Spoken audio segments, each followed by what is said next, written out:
Wizara ya Ardhi, Nyumba na Maendeleo ya Makazi kuhakikisha kuwa inatenga na kulinda maeneo ya wazi kwa ajili ya michezo, burudani na ujenzi wa viwanja ili kurejesha na pia kurejesha maeneo yaliyovamiwa ambayo yalikusudiwa kuwekwa kwa ajili ya michezo.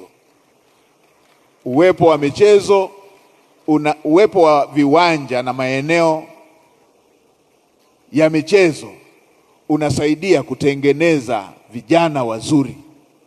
Leo hii vijana wazuri kama Feitoto wanaocheza vizuri ni zao la jitihada binafsi kupitia viwanja vilivyokuwepo.